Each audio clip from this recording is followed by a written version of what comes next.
بسم الله الرحمن الرحيم الذي هو ما هو يا أيها الذين آمنوا أوفوا بالعقود أحلت لكم بهيمة الأنعام إلا ما يتلى عليكم غير محل الصيد وأنتم حرم إن الله يحكم ما يريد.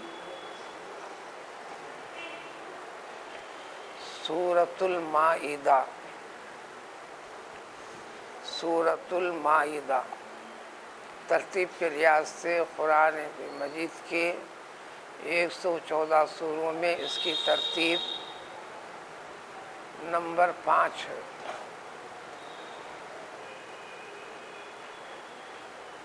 سورہ فاتحہ کے بعد ابتدا ہوتی ہے سورہ بقرہ سے.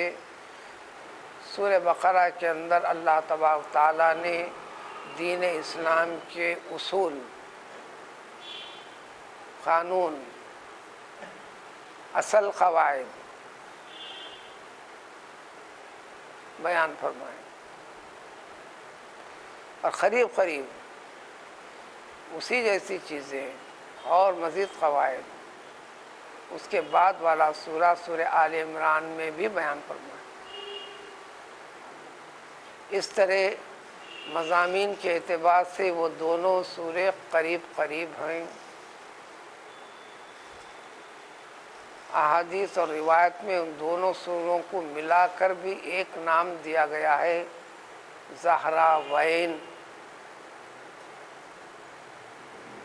زہرا سے انتہائی پر نور لفظ معنی، انتہائی پر نور.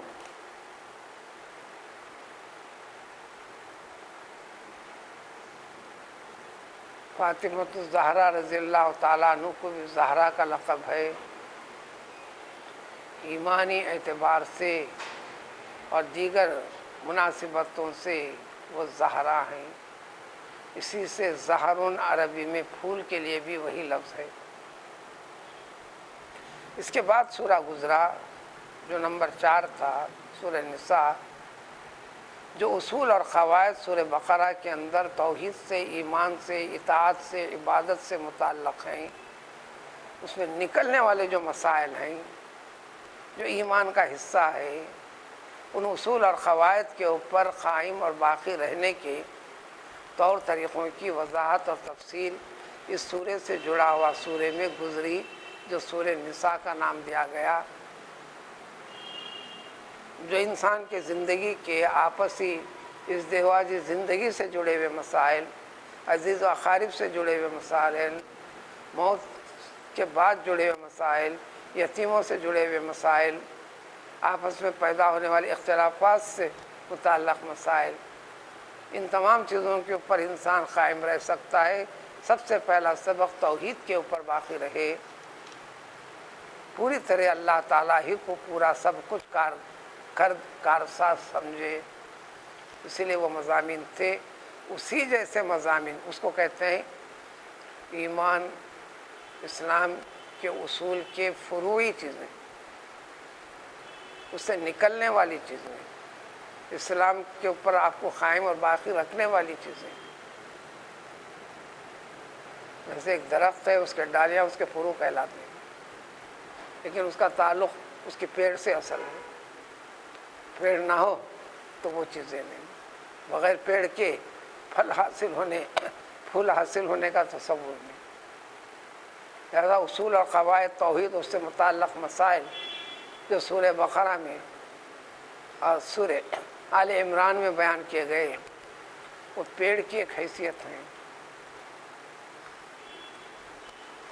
ماں باقی چیزیں سورہ نساء میں اس پیڑ کو لگنے والے پھل، اس سے استفادہ کرنے کے طریقے.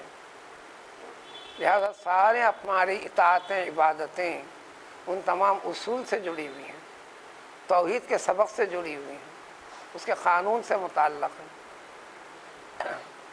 تو سورہ نساء میں فروعی چیزیں تھے، یعنی اصل سے نکلنے والے مسائل، اصل چیز کو باقی رکھنے کا ذریعہ بننے والی چیزیں.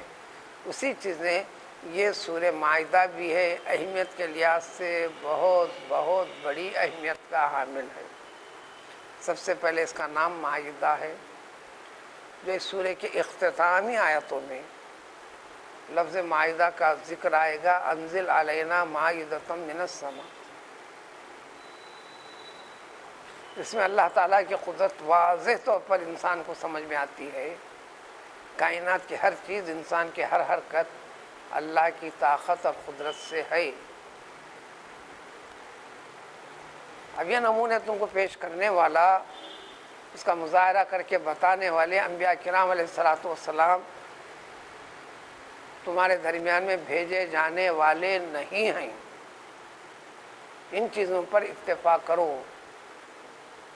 اسی مناسبت سے سورہ کا نام مائدہ ہے، اسی نام کو زیادہ شہرت ہے۔ اس کا دوسرا نام اس سورہ کے تمام مضامین سے جڑا ہوا، رابطہ پیدا کرنے والا، جو اس کی پہلی آیت میں ذکر ہے، جو تلاوت ہوئی، یا ایھا الذین آمنوا اوفوا بالعقود، یہ سورۃ العقود بھی اس کا نام ہے۔ اس کے بعد والی بات،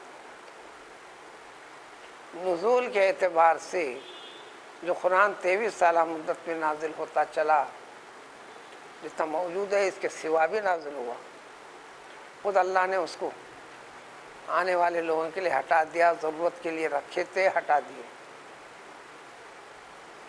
سورہ طلاق آئے گا 28ویں پارے میں، اب اس وقت موجود ہیں صرف 18 آیتوں پر سورہ ہے۔ اس کے بارے میں احادیث میں، روایتوں میں، تفاسیر میں تفصیل ملے گی، سنیں گے۔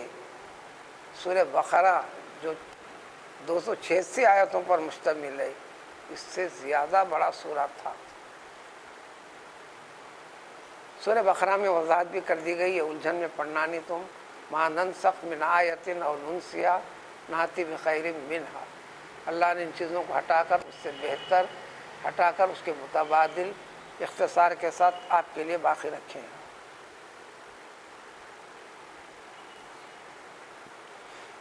تو اس نازل ہونے کے اعتبار سے یہ سورہ سب سے آخر میں نازل ہوا۔ اس کے بعد پیغمبر صلی اللہ علیہ وسلم کے اوپر قرآن نازل نہیں ہوا۔ اللہ تعالیٰ نے آپ کو اس دنیا سے اٹھا لیا۔ اس لیے اس سورہ کی بڑی اہمیت ہے کہ اس کے اندر ایک ایک چیز بیان کی ہوئی وہ حرف آخر ہے، یعنی انتہائی فائنل ڈیسیشن ہے، حتمی قطعی لازم فیصلہ ہے، فیصلہ خداوندی، جو ایمان والوں کو تاکید ہے۔ ان میں سے ذریعہ بھی تبدیلی نہیں پیدا کی جا سکتی، ذریعہ بھی خرابی نہیں، اسے یہ نہیں نکالنا کہ دوسرے مسائل میں نکالی جا سکتی۔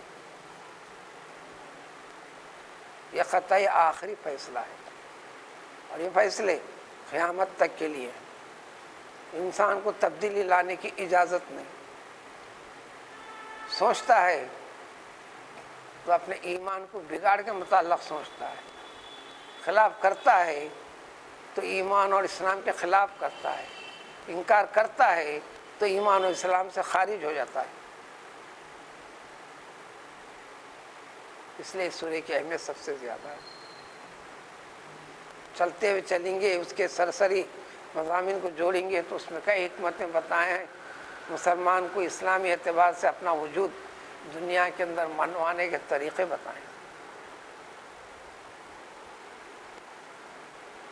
فَاحْذَرْهُمْ أَن يَفْتِنُوكَ عَن بَعْضِ مَا أَنزَلَ اللَّهُ إِلَيْكَ، اگلی آیتوں میں آئے گا۔ خبردار، ہوشیار رہنا ہے مسلمانوں، دنیا تم کو ان ساری چیزوں سے، عملی زندگی سے دور کرنے کی کوشش کرتے رہے گی۔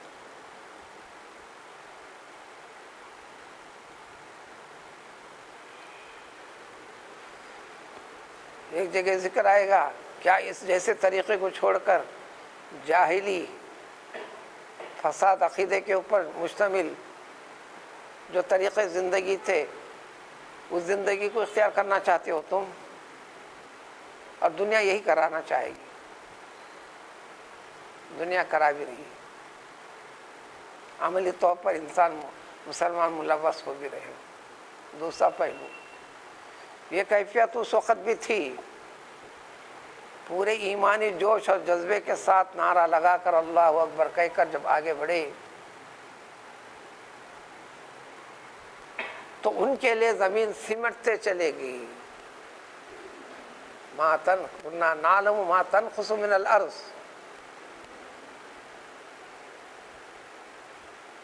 یعنی ایک ایک مسلمان ہوتے گیا، اسلام پھیلتے گیا، مسلمان پھیلتے گئے، تو اتنے جتنے مسلمان اسلام میں داخل ہوئے، جتنے لوگ، اتنے آدمی کفر سے دور ہوئے.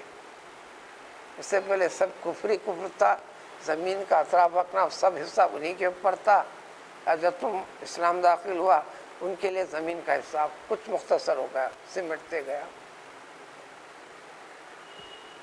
حضور صلی اللہ علیہ وسلم نے سارے عرب کے اندر پوری زمین کو سمیٹ کر بتا دیا.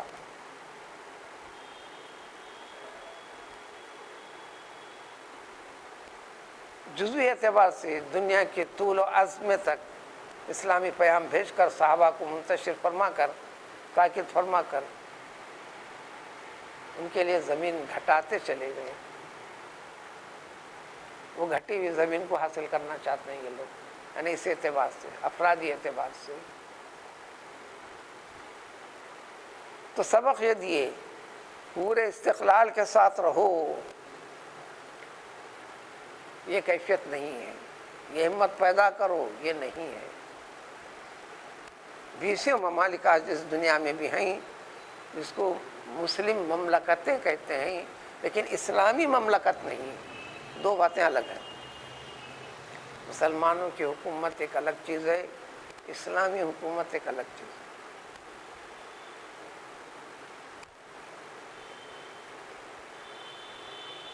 مسلمانوں کی حکومت ہوتے ہوئے بھی ہمت نہیں ہے آپ کو شریعت کو، اسلام پرستی کو اعلان کرنے کی ضرورت اور ہمت نہیں آپ کو.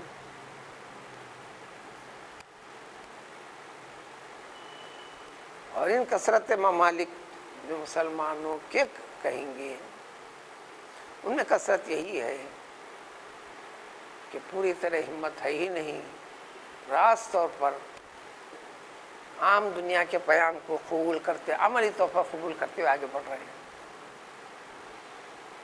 بس انڈائریکٹ بالواسطہ نیچے اترتے چل رہے ہیں، اترتے چلیں گے.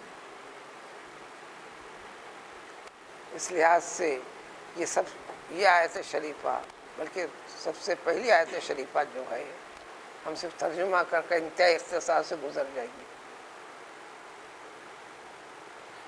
اس میں 1 صفحہ 2 صفحہ نہیں، بحث ہوئی ہے، لکھا گیا ہے، لکھنے والے لکھے ہیں، ڈھونڈے ہیں، تلاش کرے.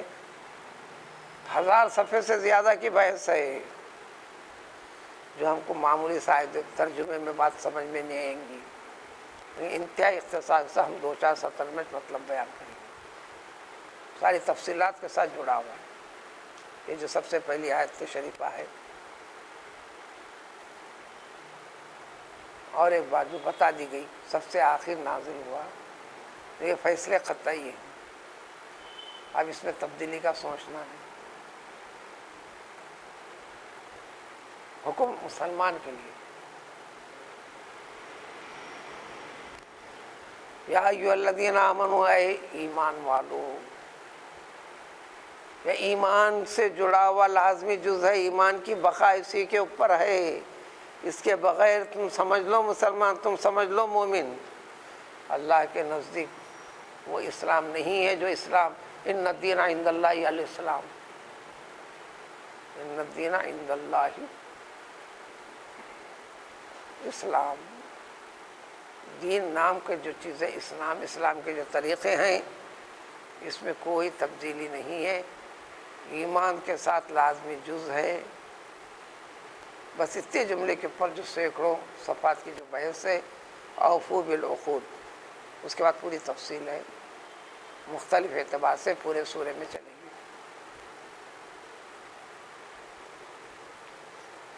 عربی کے الفاظ ہیں عقود اور عہود، عہد. اور تیسرا لفظ وعدہ. یہ 3 لفظ مطلب میں ایک ہی، مطلب میں ایک ہی. اوفوا بالعقود، اوفوا بالعہود، وعدے. ایمان کیا ہے؟ اللہ سے ایک وعدہ ہے، اقرار ہے، ایک عقد ہے. اس لیے ازدواجی زندگی کو بھی عقد کرتے ہیں. عقد دو فریق، دو پارٹیوں کے درمیان میں کسی ایک چیز کو شرائط کے ساتھ باندھ دینا، بندے جانا.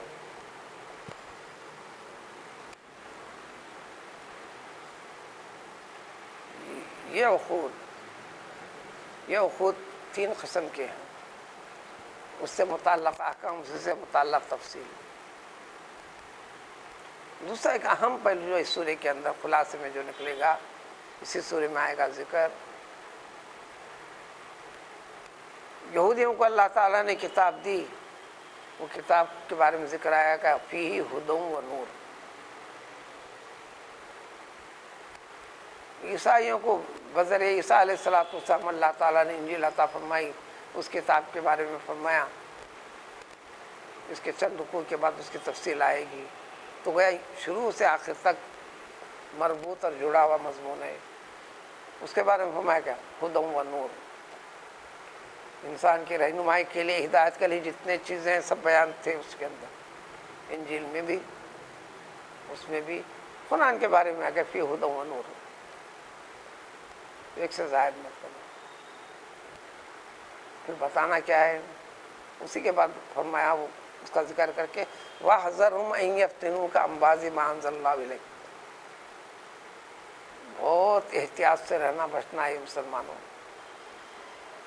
دنیا کے فتنے، دنیا والوں کی غلط نظریں، ان سارے اصول اور قواعد سے تم کو ہٹانے اور دور کرنے کی کوشش کرتے رہیں گے. کرو گے تو تم بھی پھنسو گے، نتیجے میں پھنسے ہوئے. تو واضح پہلو یہی بتانا ہے.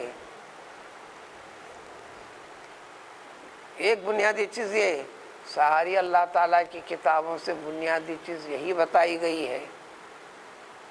اس کلام پاک میں کوئی نئی چیز نہیں بتائی گئی آپ کے لیے. انہوں نے اس میں گڑبڑ کی تھی، تبدیلیاں کی تھی، تحریف کی تھی. پوری صحیح چیز کو ایک جگہ جمع کر دے کر پھر اس کی حیثیت کو ختم کر کر اس کی حیثیت کو قرآن تک قیامت تک باقی رکھا. تو جب ان کے پاس سب کچھ تھا تو کیا انہوں نے عمل نہیں کیا. عملی اعتبار سے کمزور ہوئے. نتیجے میں احکام کو اپنے خیالات سے تبدیلی کرے. عیسائیوں نے بھی یہ گڑبڑ کی. وہ مثال دے کر اس امت والوں کو تمہارے لیے آخری وارننگ ہے. اب اس کے بعد انسانوں پر ہم رحم فرمانے والے نہیں. رحم فرمانے کے طریقے یہی ہیں. اس سے اپنا دامن چھڑاؤ گے، دوری اختیار کرو گے، اس کے خلاف اپنی زندگی میں بناؤ گے تو اللہ تعالیٰ کو یہ زندگی پسند نہیں. اس کے لیے زندگی نہیں دیا، اس کے لیے نعمتوں میں باقی رکھ کر تم کو زندہ نہیں رکھا تھا. قیامت قائم کر دوں گا. یہ مسائل اس قسم کے اب اس پورے سورے کے اندر ہیں. تو نازل ہوتے آخر میں حج کے لیے نکل رہے پیغمبر صلی اللہ علیہ وسلم. 9 ہجری کی بات ہے. پھر حج کر کے آنے کے بعد صرف 81 دن زندہ رہے آپ. وہ آیت شریفہ بھی بہت جلد آئے گی. اس میں الیوم اکملت لکم دینکم، اس پہلے رکوع کے اندر ہی آئے گی 4 آیتوں کے بعد. دوران حج یوم عرفہ کے دن نازل ہوئی. اس کے بعد کوئی حکم نازل نہیں ہوا. ہاں ایک آیت نازل ہوئی جو سورہ بقرہ میں، جو قرآن کی آیتوں میں سے سب سے بڑی آیت شمار کی جاتی ہے. یا ایھا الذین آمنوا اذا تداینتم، اس آیت کا نام خود ہے آیت متداینہ۔ انسانی آپس میں کیے جانے والے معاملات چاہے کسی بھی قسم کے ہو، پھر انسانوں میں تلخیاں پیدا ہونے نہ پائے، ایک دوسرے سے معاملات چاہے چھوٹا معاملہ ہو کہ بڑا معاملہ ہو، اس کو کس طرح قلم بند کر لینا، کس طرح الجھنوں سے بچنا، وہ طریقہ بتایا گیا ہے۔ اسی سے جڑی ہوئی اوپر ایک چھوٹی سی آیت ہے۔ بعضوں نے اس مفہوم کو شاید سمجھا ہے، اس لیے کہ حیدرآباد کے بعض گھرانوں میں نے دیکھا ہے تغرے کے طور پر یہ آیت شریفہ لگی ہوئی ہے، شاید وہ حقیقت سمجھ میں آئی ہے۔ وَاتَّقُوا يَوْمًا تُرْجَعُونَ فِيهِ إِلَى اللَّهِ ثُمَّ تُوَفَّىٰ كُلُّ نَفْسٍ مَا كَسَبَتْ وَهُمْ لَا يُظْلَمُونَ۔ یہ نصیحت نازل ہے اس کے پورے قرآن کے مفہوم کے اوپر ایک نصیحت کے طور پر اللہ نے فرمایا وَاتَّقُوا يَوْمًا تُرْجَعُونَ فِيهِ إِلَى اللَّهِ۔ بس خوف رکھو زندگی کے ہر موڑ پہ، ہر لمحے میں، ہر کام کرنے سے پہلے، ہر کام کو چھوڑنے اور اختیار کرنے سے پہلے اس دن کا خیال رکھو، اللہ تعالیٰ سے ڈرو، اس دن کو ملحوظ رکھ کر ہوئے جس میں تمام کے تمام انسانوں کو ابتدا سے انتہا تک کی دنیا کے سب کو اللہ تعالیٰ کی طرف لوٹ کر جمع ہونا ہے۔ اور اس دن تمہارے فکر کے، تمہارے عمل کے، تمہارے طریقے زندگی کے، تمہارے کمانے کے، دھمانے کے، خرچ کرنے کے، معاملات کرنے کے، نمٹنے کے، ہر چیز سے متعلق رتی پائی کا حساب و کتاب ہوں گا، پورا اجر و ثواب دے دیا جائے گا۔ یہ مفہوم ہے اس آیت کا وَاتَّقُوا يَوْمًا تُرْجَعُونَ فِيهِ إِلَى اللَّهِ۔ تغرے میں یہاں تک ہی رکھ رہے ہیں عام طور پر بعض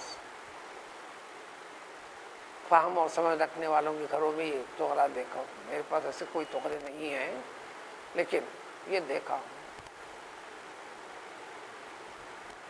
لیکن حکم نام کی کوئی چیز نازل نہیں، دین اسلام سے جڑے ہوئے کوئی نہیں، تو اس اعتبار سے قطعی فیصلے اس سورے کے اندر ہیں۔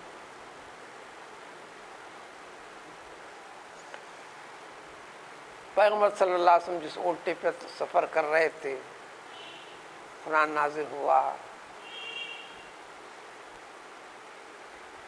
نبی کریم صلی اللہ علیہ وسلم کو وہ جو اللہ تعالیٰ کی طرف سے پیام نازل ہوتا تھا آپ کے دل کے اوپر، جو کیفیت ہوتی تھی، سخت سرما میں پسینہ پسینہ ہو جایا کرتے تھے،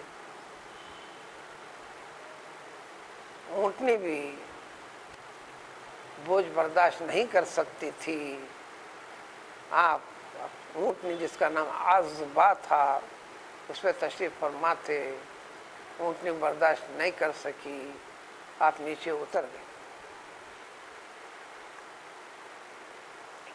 اللہ نے وہ استعداد اور صلاحیت آپ میں پیدا فرمایا تھا، پھر نازل فرمایا۔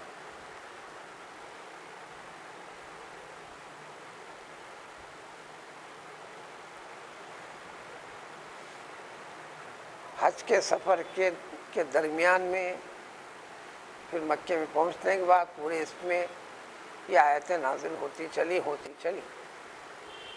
یہ قطعی فیصلے۔ اب اس میں جو پہلی آیت کا یہ ٹکڑا ہے، اس میں کیا پیام ہے؟ آپ کو جتنے اسباق دیے گئے، سنے گئے، سنیں گے یا پڑھیں گے یا زندگی میں پڑھیں گے یا سنیں گے، قرآن سارے سے متعلق، تمام سے متعلق قطعی فیصلہ، دیکھو یہ تمہارے سے اللہ نے عہد لیا ہے، یہ عہد کرنے والا کہلائے گا مسلمان، یہ ایمان کا لازم حصہ ہے۔ اس کو انتہائی مختصر لفظ میں فرمایا، اس لیے شرح اس کی اتنی زیادہ ہے، تفصیلی بحث اتنی زیادہ ہے، تم ہر قسم کے تمام عقود کو، یعنی عہد کو، یعنی وعدوں کو، یہ کیے ہوئے چیزوں کو پورا کرو، فرض قرار دیا۔ جو حکم ہوتا ہے لازم ہوتا ہے، فرض ہوتا ہے، فرض اسی کو کہتے ہیں جو جس کا حکم اللہ تعالیٰ نے دیا ہو، سنت اسی کو کہتے ہیں جس کو پیغمبر صلی اللہ علیہ وسلم نے فرمایا ہو یا کیا ہو۔ سنت کے چھوڑنے پر سعادت سے محرومی ہے، عمل میں کمزوری ہے، نور سے مزین پوری طرح ہوا نہیں۔ پیغمبر صلی اللہ علیہ وسلم کے ذریعے سے جتنے چیزیں بتائے گئے فرائض کی تکمیل ہے وہ. تو فرض کو قبول کرنے کے لیے ایک آسان طریقہ رحمت اللہ عالمین صلی اللہ علیہ وسلم کے ذریعے سے امت کے لیے دے دیا گیا. اس مسئلے کی نوعیت کئی طریقے سے ایک سے زائد مرتبہ پیش کی جاتی رہی. سوال ہوا پیغمبر صلی اللہ علیہ وسلم سے، جب نماز میں فرض اتنی ہے تو آگے پیچھے اتنی رکعتیں کیوں، جس کو آپ سنت کہتے ہیں، نوافل کہتے ہیں؟ تو آپ نے فرمایا یہ زائد نہیں ہے، وہ صرف ایک فرض کی تکمیل ہے، فرض کی تکمیل ہے.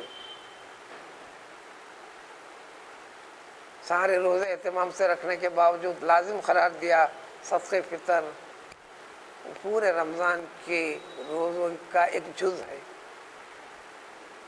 انتہائی سہولت کے ساتھ دے دیا.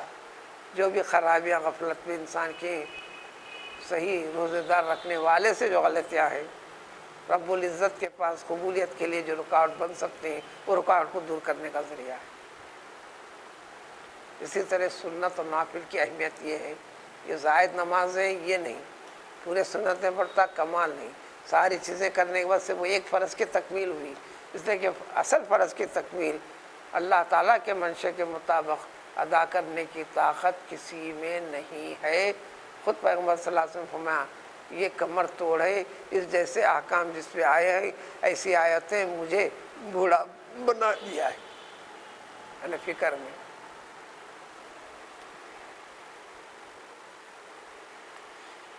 ترجمہ ہے سب سے پہلے اس کا یہ شرط کے ساتھ یہ بتا کر ایمان والو، یہ جو حکم آ رہا ہے، جو چیزیں آئیں گی ایمان کے ساتھ جڑی ہوئی ہیں. مومن ہے تو تم پر لازم ہے ایمان، اسی کے پر بقا ہے. یہ ایمان نام ہے صرف نماز کا نہیں، نماز ایمان کی بنیاد ہے. نماز کا صرف نماز کا نام ایمان نہیں، صرف روزے کا نام ایمان نہیں.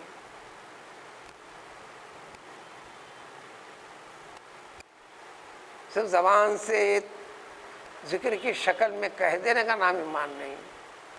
یہ ساری کی ساری چیزیں اس ایمان کو باقی رکھنے کے لیے طریقے جو بتائیں آپ کو زندگی کے ہر پہلو سے جڑے ہوئے، اس کے ساتھ جڑو تو تمہاری تسبیح سب سے بڑا درجہ رکھتی ہے. تمہاری زبان سے جو اللہ کہنا ہے سب سے بڑا درجہ رکھتا ہے. جو نماز ادا کرتے ہو سب سے بڑا درجہ رکھتا ہے. میزان میں اعمال کے تولے جانے والے ترازو میں سب سے زیادہ بھاری بھرکم وزن والا ہوگا. وہی چیز آخرت میں نور بنے گا، وہی چیز تم کو جنت تک پہنچائے گا، اللہ کی رضامندیوں کا حقدار بنائے گا.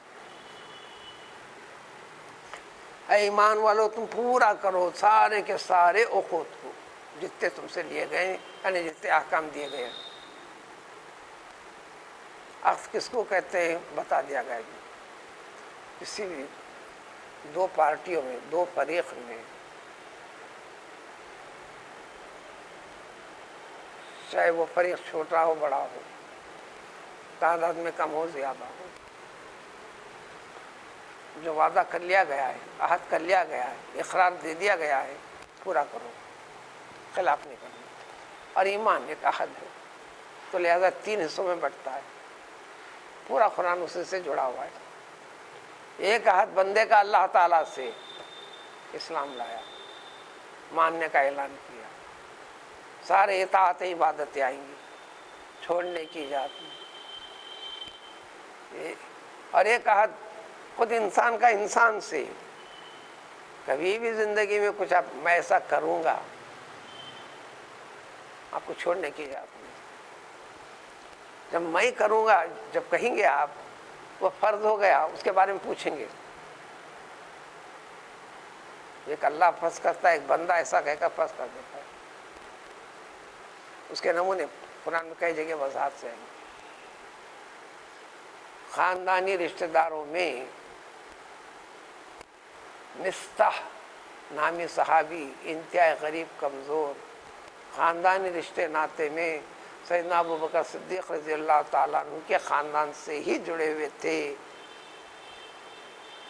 ان کے فخر و فاقے کا تکملہ سیدنا ابوبکر صدیق رضی اللہ تعالیٰ عنہ فرمایا کرتے تھے. سورہ نور میں مستقل آیت نازل ہے، وضاحت ہے. لیکن منافقوں نے ایک چال چلتے ہوئے ایک موقع پا کر بڑے کمال طریقے سے ایک تہمت باندھی زوجۃ النبی صلی اللہ علیہ وآلہ وسلم حضرت عائشہ صدیقہ رضی اللہ تعالیٰ عنہ پر. جب منہ سے اس طرح افواہیں ایسی پھیلی تو اس افواہ کو پھیلانے میں خود یہ مستح نامی جن کے اوپر مہربانی کیا کرتے تھے سیدنا ابوبکر صدیق، آپ کے سارے کام دین کے اعتبار سے ہوتے تھے اور مناسبت خاندان رشتے کی بھی تھی. معاملہ جب صاف ہو گیا، اللہ نے صاف کر دیا، ایک وقفہ گزرا، ذہنی الجھن بہت بڑی تھی. سب ختم ہونے کے بعد جس اعلان سے ارادے سے کر رہے تھے، پھر اب غصے کی وجہ سے سیدنا ابوبکر صدیق رضی اللہ تعالیٰ عنہ نے عہد کر لیا آج کے بعد سے. کیا عہد کیا تھا؟ یہ الفاظ تو نہیں ہے، ہمارے اپنے الفاظ میں اگر بولے یہ نالائق قابل احسان نہیں ہے، یہ میں اپنے الفاظ میں کہہ رہا ہوں، یہی کچھ ایسا مفہوم ہوا. آپ نے روک دیا. اللہ تعالیٰ نے اس کو بنیاد بنا کر سارے مسلمانوں کو قیامت تک آنے والے کے لیے ایمان کی بقا کے لیے حکم دیا. وَلَا يَأْتَلِ أُولُو الْفَضْلِ مِنْكُمْ وَالسَّعَةِ أَنْ يُؤْتُوا أُولِي الْقُرْبَى وَالْمَسَاكِينِ وَالْمُهَاجِرِينَ. پھر اس کے بعد اسی میں آیت میں فرمایا أَلَا تُحِبُّونَ أَن يَغْفِرَ اللَّهُ لَكُمْ.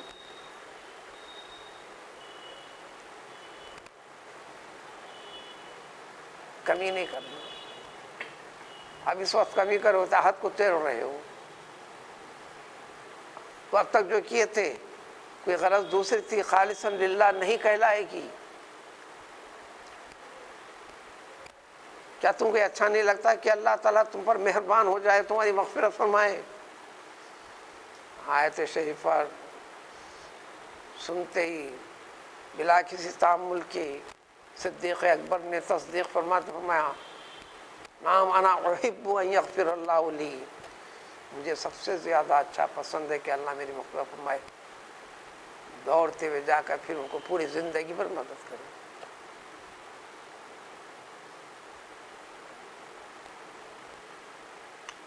دوسرا ایک طریقہ کئی مرتبہ پہلو ذکر کرتے آ رہا ہوں، چونکہ عہد ایک انسان کا انسان سے، اس میں میں آپ کو ایسا کروں گا، پھر نہیں کرے تو کروں گا کہنے کے ساتھ کس نے کہا تھا آپ کو کروں گا کہنے کے لیے؟ آپ نے لازم کر لیا، فرض ہو گیا. اس میں قسم آ گیا داخل، اللہ کے نام سے جو منت مانگی جاتی ہے، نظر مانی جاتی ہے، ساری چیزیں آ گئی اس میں. جو قسم کھائی جاتی ہے ساری چیزیں آ گئی اس میں. میں ایسا کروں گا چاہت کر لیا، ساری چیزیں اس کے اندر آ گئی. کہنے کے لیے کس نے کہا تھا؟ خود نے کہا. 15 سال کے بعد آپ کی زبان سے جو بھی لفظ نکلتا ہے وہ لغو نہیں کہلائے گا، بیکار نہیں. اس کی قیمت ہے، اس کو چکانا پڑے گا. قرآن نے ایک جگہ سبق بتایا الا ان یشاء اللہ ولا تقولن لشیء انی فاعل ذلک غدا الا ان یشاء اللہ. انشاءاللہ یعنی تائید خداوندی کے ساتھ جوڑ کر، مرضی مولا کے ساتھ جوڑ کر میں ایسا کروں گا انشاءاللہ اگر کہہ دیے. اگر نہیں ہو سکا تو پھر آپ قابل گرفت نہیں ہیں. یہ طریقہ اختیار کریں. تو دوسرا معاملہ، ایک تو بندے کا اللہ سے، دوسرا بندے کا بندے سے، تیسرا بندوں کا بندوں سے، انسانوں کا انسان سے، چاہے وہ انسان آپ کے لیے مسلمان ہو کہ غیر مسلمان ہو، لیکن دین کے خلاف نہیں. اب ساری کائنات اس میں آ گئی، سارے مسائل اسی کے سمن میں آ گئے. تو اب بحث سینکڑوں ہزاروں صفوں میں آسانی سے ہوں گی.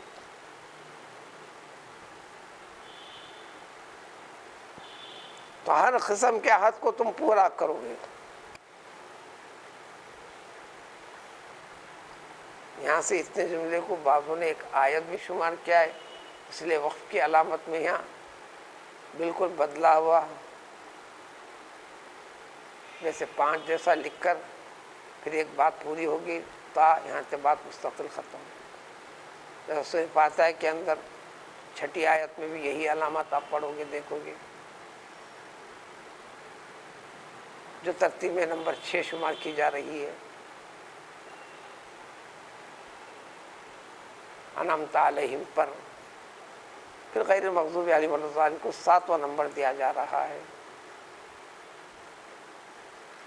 وہ علامت ڈالنے کی وجہ ہے کہ بعضوں کے پاس بسم اللہ الرحمن الرحیم پہلی آیت ہے، سورہ فاتحہ 7 آیت والا ہی سورہ 8 والا نہیں. کلام باری تعالیٰ نے وضاحت فرما دیا. اب بسم اللہ کو آیت شمار کرتے ہیں تو 8 ہو جاتے ہیں، لہذا 7 ہے تو 7. اسی لیے وہ 5 جیسا جنہوں نے اس کو مستقل ایک آیت میں لے لیا بسم اللہ الرحمن الرحیم کو، تو یہ آخر کے حصے کو، یہ دونوں حصوں کو ملا کر ایک آیت شمار کیے 7 ہونے کے لیے. جنہوں نے مستقل آیت نہیں شمار کیا تو اب اس کو 2 ٹکڑوں کی شکل میں، تو وہی کیفیت یہاں بھی ہے بالخود. گنتی میں آپ کے لیے ہے، لہٰذا اس مسئلے میں الجھن میں نہیں جاننا. کتابوں کے اندر فیصلہ اس سے پہلے بھی ذکر کیا گیا تھا. کتابوں میں پڑھو گے پورے قرآن کے اندر 6666 آیتیں ہیں. ہر سورے کی ابتدا میں لکھا ہوا ہے اس سورے میں اتنی آیتیں ہیں. گنتی بھی آسان کر دی گئی، کیلکولیٹر لے کر جمع کرو، 6200 چلر ہی ہو رہے ہیں، 666 نہیں ہو رہے ہیں. تعلیم یافتہ طبقے سے متعلق جو دوسری جگہ ایک جگہ ہفتے میں ایک مرتبہ تفسیر کے لیے وہاں بیٹھک ہوتی ہے، وہ دانشور طبقے سے تعلق رکھنے والے بڑے اونچے خاندان سے جڑے ہوئے چند افراد ہیں جو کاپی قلم کاغذ لے کر بیٹھتے ہیں.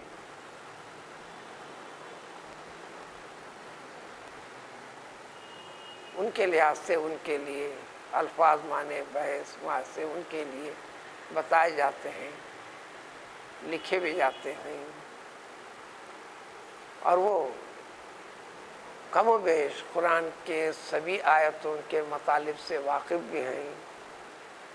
بیسوں جگہ بعض نکات میرے علم سے باہر کے بھی ان کے دماغ سے وہ اگلتے بھی ہیں.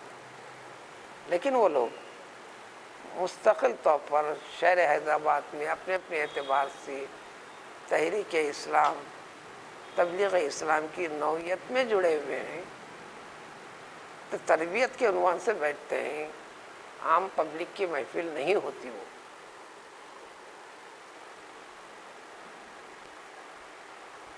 عام پبلک کی محفل نہیں ہے، وہ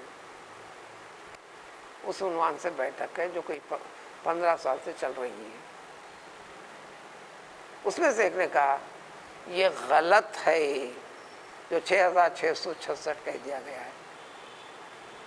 پہلے ان کے فہم کو سمجھانا پڑا. جو چیز آپ کے سمجھ میں نہ آئے اس کو فوراً فیصلہ دینا، اس میں عجلت سے کام نہ لیجیے. 6666 کا اس لیے کہ اس سے آگے جہاں تک آپ پہنچے ہیں جس علم اور فن کی وجہ سے، جو یہ گنتی کر کر اس پہ ٹیلی نہیں ہو رہا تو غلط ہونے کا فیصلہ دے رہے ہیں، اس گنتی سے آگے گنتی کا بھی ایک مسئلہ ہے. اب اس کی تعلیم آپ کے پاس نہیں ہے، اس لیے الجھن میں آپ کہہ رہے ہیں. آپ وہ اپنی جگہ صحیح اور درست ہے، اس کے آگے اونچے والے علوم اور فہم کو جانے کے لیے آپ کے پاس وقت نہیں ہے، تو آپ غلط فیصلہ ایک دم سے کیوں کر دیتے ہیں؟ آپ کے جہاں تک معلومات ہے اس حد تک وہ صحیح ہے، لیکن پورا صحیح ہے کہاں سے نکلا وہ؟ الجھن میں میں بھی ڈالنا نہیں چاہتا. خطائی فیصلہ ہے، اس فیصلے کو بدلتے بھی نہیں. پر پورے عربی کے حروف 29 ہیں، اس میں بھی اصل حروف صرف 28 ہیں. الف کو نمبر دیا گیا 29واں، جو لکھنے میں پہلا نمبر 1 پہ آتا ہے.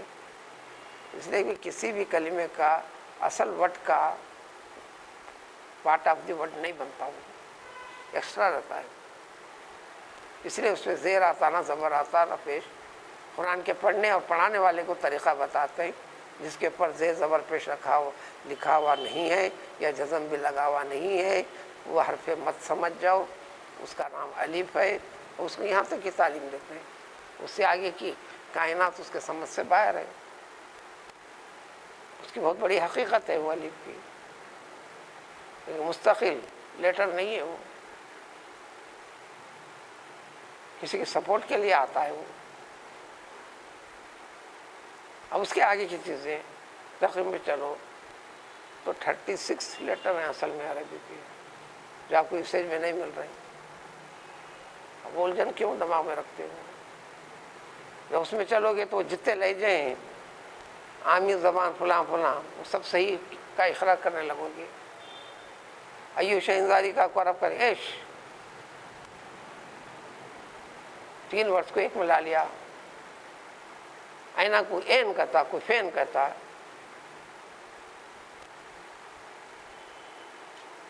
اب اس کے لیے وقت نکالنا کرنا، وہ الجھن میں مت جائیے گا۔ 20 چیزیں فیصلہ جلدی نہیں، وہ 6666 اپنی جگہ بالکل صحیح اور کریکٹ ہے، وہ کریکٹ ہے بولے تو آپ سے چھپائی گئی نہیں کوئی ایک آیت، گنتی کا طریقہ ہے، گنتی کا طریقہ ہے، کہیں یہ سمجھنا کہ پھر اس سے بقیہ آیتیں کہاں ہیں، یہ چاہتے ہیں اور کچھ نہیں، اور ایمان کا حصہ بھی نہیں آپ کے لیے۔ میں اتنے آیتیں اس کے بعد یہ کرتا ہوں، آیتوں کی تو گنتی کیوں نہیں کیا، یہ ایمان سے تعلق نہیں ہے، دین اسلام کو بدلنے والی چیز بھی نہیں۔ بعد والوں نے قرآن کو پاروں میں تقسیم کر لیا، دین کے ڈھانچے میں چھیڑخانی ہے ہی نہیں، اس لیے خاموشی۔ تعلیم اور تعلم کے لیے، پڑھنے کے لیے سہل آسان کرنے کے عنوان سے کر لیا گیا ہے، شریعت میں چھیڑ نہیں ہے، اس لیے اس کے پر بحث بھی نہیں ہے۔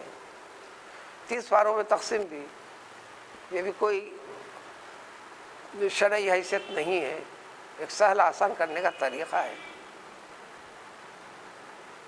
رکوع اور پارے حقیقت سے ملتے ہیں کہ سورے ہیں، بس 114 سوروں میں تقسیم ہے، جو قریب قریب آپ کو پو پرا بول کے جو رہتا ہے، اسی کو حزب کر یعنی حصہ حصہ پاٹ کر کے پڑھنے کی ایک سہولت کا ایک طریقہ نکال لیا گیا ہے۔ حدیث شریف میں ہے کہ ہر مہینے میں کم سے ایک قرآن ختم کرے، خالی رمضان میں نہیں، اس اعتبار سے سہولت کے لیے تقسیم کر لی گئی ہے، یہ تقسیم ہے۔ اسی طرح بخاری شریف کو بھی 30 پاروں میں تقسیم ہے، بخاری شریف بھی 30 پاروں میں تقسیم ہے، امام بخاری کی وہ بھی 30 پاروں میں تقسیم ہے، امام بخاری نے نہیں کیا ہے، سہل کرنے کے لیے ساری امت مسلمہ کا اس کے اوپر، اس کی صحت کے اوپر درجہ دیا گیا، تو اسی لیے جسے قرآن کی تلاوت کرتے ہیں اہل علم اس کی تلاوت بھی کرتے ہیں، برکت کے عنوان سے بھی کرتے ہیں، آفات کو دور کرنے کے عنوان سے کرتے ہیں، لیکن آپ کو پڑھنے والے کون ملیں گے؟ آپ کو پڑھنے والے کون ملیں گے؟ اس کو ہر حدیث صحابہ کے ناموں کے ساتھ ہے، وہ صحابہ جن کو شرف حاصل ہے پیغمبر صلی اللہ علیہ وسلم سے ملاقات کا، مصافحے کا، گلے ملنے کا، پیغمبر صلی اللہ علیہ وسلم کو بار بار ان کی نظروں نے دیکھا ہے، پیغمبر صلی اللہ علیہ وسلم کی نظریں ان پر پڑی ہیں، وہ خیر و برکت اپنی جگہ ہے، تو ان کے نام کا ذکر بھی فائدہ رہے گا برابر۔ الغرض یہاں بات ختم کی طرف چلتے ہیں، بحث بہت بڑی طویل ہے، تو ہر قسم کے عقود احد کو اب سب کچھ آ گیا، مسائل آپسی معاملات کے آ گئے، مسائل قرآن کے اندر آپ کے لیے آ گئے، انسان کے لیے جو کہتا اس کو کرنے کے لیے ہیں، قرآن اس کی تفسیر بھی آگے پاروں میں آئے گی۔ بہت سے لوگوں نے اپنے طور پہ عہد کیا اس میں سے خاص مثال بھی دے کے بتائیں رہبانیت کا، یعنی تارک الدنیا، دنیا افراد سے دور رہ کر جنگلوں میں، دور دراز علاقوں میں کسی انسان سے ملنا نہیں ملانا نہیں، صرف ذکر ذکر ذکر ذکر، اللہ اللہ اللہ اللہ۔ اسلام نے کہا کہ نہیں، یہ اجازت نہیں۔ اللہ کی پہچان صحیح طور سے کب؟ یہ آزمائشوں کے مرحلوں میں سے بچنے، ان جیسے بچنے میں اللہ کو سمجھ کر بچنا۔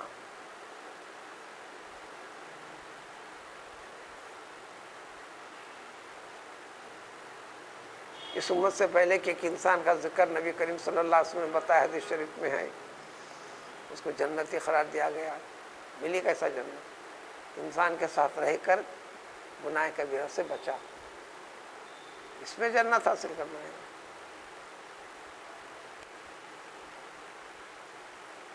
وہ معاملہ غیر نکاح کے طور پر ایک عورت سے ایک آدمی کی ملاقات کا تھا، عورت پر غالب آ گیا، پورے اصل مقصد کی تکمیل کے قریب پہنچ گیا۔ صرف اس عورت نے اپنی زبان سے یہ کہا، لا تفز الخاتم الا باذن اللہ۔ یہ الفاظ حدیث کے ہیں، اللہ کا واسطہ دے کر کہا۔ یہ ان میریڈ گرل ہی تھی،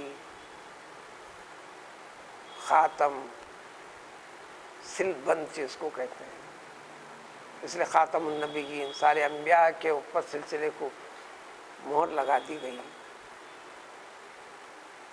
الفاظ میں اس کا ترجمہ ہے، اس سل بند کو تو اللہ سے ڈر، اللہ کی اجازت کے بغیر اس سل کو توڑنا نہیں۔ یہ الفاظ اس کے دماغ سے گھسے، دیوانگی اور جنون والی کیفیت والی منزل میں پہنچ چکا تھا۔ ایسے واقعات بھی گزرے، اس وقت تلوار بھی آئی تو تلوار کھانے کو تیار ہوا، لیکن صرف 2 تا 4 منٹ کا وقفہ چاہا، اس کے بعد میری گردن مار دی۔ لیکن اس جیسی ہوش میں کیفیت پہ پیچھے ہٹنا، جس کو ہسٹیریا وغیرہ کی بیماری بھی جو کہتے ہیں، آؤٹ آف کنٹرول انسان، دیوانگی والی کیفیت بھی ہو سکتی ہے اگر اس مرحلے کی اس سے تکمیل ہونے نہ پائے تو۔ اس جیسی کیفیت میں اس کے الفاظ تھے، لا تفز الخاتم الا باذن اللہ، اللہ کی اجازت کے بغیر اس سل کو توڑنا نہیں۔ اس نے تو اپنے ایمان کا اظہار کر دیا۔ قرآن اس کی وضاحت کرتا ہے، زبردستی مجبور کسی ایک عورت کے ساتھ ہوتا ہے، وہ عورت بالکل معصوم ہے، اللہ اس کو معاف کرے گا۔ ذہن میں ٹینشن لے کر اس کو خودکشی کرنے سے منع کیا گیا۔ سمجھ لے ایسی حالت میں تو مظلوم ہے، اللہ کی طرف سے تجھے ایک انعام ہو گیا، سمجھ جا، تو ذہن پہ چڑھا لے بھی نہ۔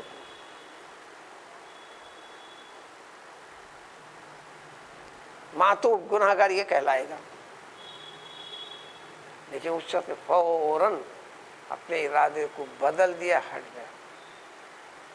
اس جیسی کیفیت میں اپنے آپ پر جو کنٹرول کیا، صرف اللہ کے نام پر، اللہ کے خوف سے، جنتی خلا۔ تو جنت اس کے اوپر ہے۔ لا رہبانیت فی الاسلام، وضاحت فرمائی رسول اللہ صلی اللہ علیہ وسلم نے، جبکہ قرآن نے کہہ دیا پارے 26 میں سورہ حدید کے آخر آیتوں میں دیکھو گے، وَرَهْبَانِيَّةً ابْتَدَعُوهَا مَا كَتَبْنَا عَلَيْهِمْ إِلَّا ابْتِغَاءَ رِضْوَانِ اللَّهِ فَمَا رَعَوْهَا حَقَّ رِعَایَتِهِ۔ خود اپنا عہد کر کے خود بھی اس کو تکمیل نہیں کرے۔ رہبانیت اللہ کو پانے کے لیے تارک کنی دنیا ہو گئے، لیکن اس کے اندر بھی گڑبڑ۔ ہم نے تو فرض نہیں کیا تھا، ہم تو انسانی معاشروں کا حصہ بن کر رہو کہیں،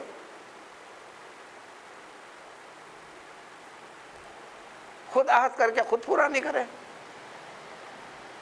گناہوں میں سب سے بڑا گناہ قرار دیا۔ دین اسلام جس کا نام ہے بتایا کرنا، آج اس میں اندر تفسیر پڑھو گی، سنو گی، یہ کثرت سے سننے سنانے میں واقعہ واعظین وغیرہ بھی ذکر کرتے ہیں۔ ساری دین کی حقیقت سمجھ میں آ گئی تو چند صحابہ کی ایک جماعت مل کر آپس میں عہد کی. کسی نے کہا آج کے بعد سے میں اپنی بیوی سے ملوں گا, اتنی عورتوں سے دور رہوں گا. کسی نے کہا آج کے بعد سے پوری زندگی تک میں روزے رہوں گا. کسی نے کہا آج کے بعد سے میں روزانہ کسی رات کو سوؤں گا نہیں, عبادت میں لگا رہوں گا. نبی علیہ الصلوۃ والسلام جی نے اطلاع اللہ نے بھی دے دی. اسی کچھ دیر کے بعد آمد رسول ہوئی صلی اللہ علیہ وآلہ وسلم. اچھا تم میں سے کون یہ باتیں کر رہے تھے, سن لو, اللہ کا زیادہ خوف رکھنے والا میں ہوں تم سے. میں شادی بھی کرتا ہوں, عورتوں کے حقوق بھی ادا کرتا ہوں, راتوں کی عبادت بھی کرتا ہوں, عورتوں کے حقوق بھی ادا کرتا ہوں, کثرت سے روزے بھی رکھتا ہوں, پھر یہ ساری زندگی کی چیزوں سے میں دور نہیں ہوں. تو دین اسلام یہ ہے کسی چیز کو چھوڑ کر یہ کر کرنا, یہ کمال نہیں ہے. آزمائش کے بعد جانچ میں اترنا ہے. پچھلے زمانے کے واقعات بھی سورہ اعراف کے آخر حصے میں ملے گا. وَاتْلُ عَلَيْهِمْ نَبَأَ الَّذِي آتَيْنَاهُ آيَاتِنَا فَانسَلَخَ مِنْهَا فَأَتْبَعَهُ الشَّيْطَانُ فَكَانَ مِنَ الْغَاوِينَ. ایک واقعے کو قرآن نے ذکر کیا. ذکر و شغل کے منزلوں میں اتنے کمال کو پہنچ گیا ایک شخص جو اس امت سے پہلے کا ہے, واقعی سب سے بڑے درجے, قریب عرش کے درجے تک قریب تھا. آزمائش والا وقت آ گیا تو اچانک ڈھیلا پڑ گیا. لو شئنا لرفعناہ, ہم اس کو اور آگے بڑھانا چاہتے تھے, ولکنہ اخلد فی الارض, زمین کی پستیوں کی طرف وہ گر گیا, گناہ کا ارتکاب کر بیٹھا. عین آزمائش کے مرحلے میں یہ ہو گیا الغرض. اب اس کے بعد یہ آیت کا ایک حصہ ہے. اب اس کے بعد سے مسائل شروع ہو رہے ہیں. ایک اعتبار سے یہ آیت یہاں پر ختم بھی ہو رہی بالوقوع, ایک اعتبار سے ختم نہیں بھی ہو رہی, اس کے بارے میں وضاحت بتا دی گئی. اب یہاں سے مسائل, اب اس کو جو حرف آخر ہیں اس کے بارے میں تاکید ہے, تفصیل کل سے انشاءاللہ آئے گی. سبحان اللہ.